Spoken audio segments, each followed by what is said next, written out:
السلام عليكم ورحمة الله وبركاته. ازيكم عاملين ايه؟ هعمل لكم النهاردة البانيه الكداب بطريقة سهلة جدا ومش مكلفة. ب10 جنيه هتقدري تعمليه بكل سهولة. تعالوا نشوف بقى هنعمل ايه. بصوا، اول ما فتحت البانيه البانيه زي البانيه بالظبط.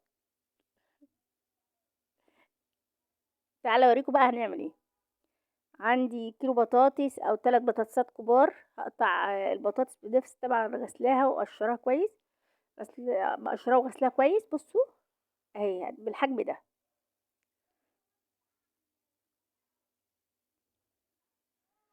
بصوا الحجم بتاع البطاطساية. انا هغسلها كويس تاني. تعالوا نشوف هنعمل ايه. عندي حلة، نفس الحلة طبعا هحط مية سخنة وهحط التوابل.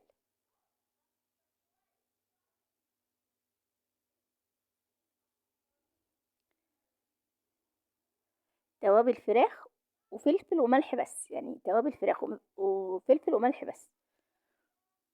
عندي طبق هحط فيه كوباية دقيق، وبعد كده هبتدي احط مية لحد الدقيق ده ما يكون خفيف، يعني مش هبقى تقيل قوي. دي الطبقة اللي انا هحطها على البطاطس. هقلبها كويس وبعدين هبتدي احط التوابل.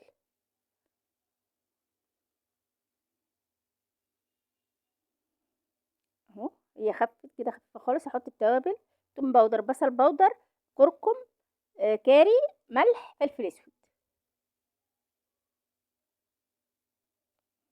من كل حاجه معلقه صغيره، والكركم والكاري نص معلقه.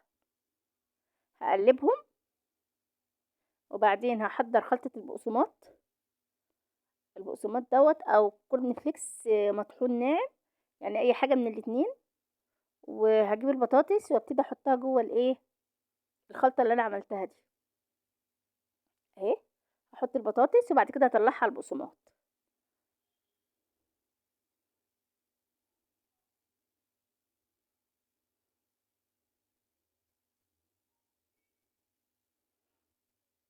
هحط لها بقسماط وبعد كده ايه هحطها في الطبق وابتدي اعمل واحده تاني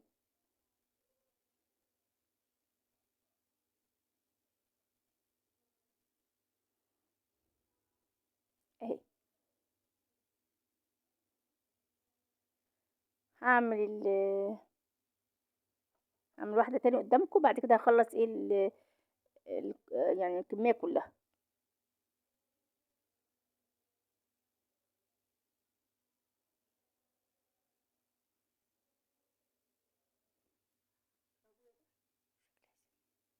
هقلب التانية دي وبعدين ايه، هطلعهم كلهم واحطهم فين في الطبق. انا هخلص الكميه كلها واحطها في الطبق. لازم تتغلف كويس بالبقسماط او الفيجيتار او الكورن فليكس، ممكن تطحنيه ناعم وتعمليه. بعد كده هحطهم في التلاجة. هحطهم في التلاجة او في الفريزر. اهي الكميه بعد ما طلعتها من الفريزر. بصوا ماسكه ازاي، يعني الخلطه ماسكه فيها. تعالوا بقى نقليه على النار. عندي طاسه فيها زيت سخن، لازم يكون سخن جدا. هبتدي احط فيها البانيه. البانيه الكداب، ربنا يسامحنا. هقليه كله.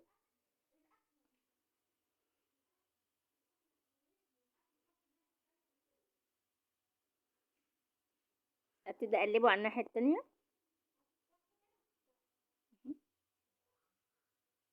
طبعا خالص هو احمر من كل الجهات.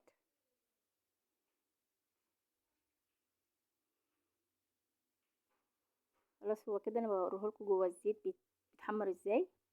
طبعا انا عامله على العين التانية كاتشب. هوريه لكم اخر الحلقه، واللي عاوزني اعمله لكم قولوا لي. هو كاتشب حلو قوي، كاتشب بيتي عاملاه حار.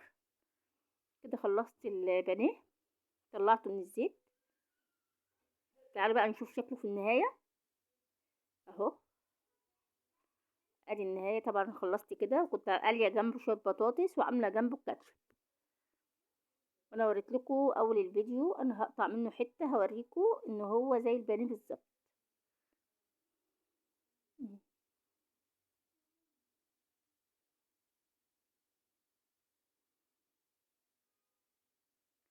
وكمان هوريكم الكاتشب شكله ازاي. بصوا الكاتشب اللي انا عملته، بصوا ناعم جدا، شكله حلو. اتمنى يا رب انه يعجبكم، واتمنى ان طريقتي كمان تعجبكم. ايه رايكم؟ اهو كمان اجربه لكم كده مع البطاطس، لا هو تقيل ولا هو خفيف. والسلام عليكم ورحمه الله وبركاته. مع السلامه.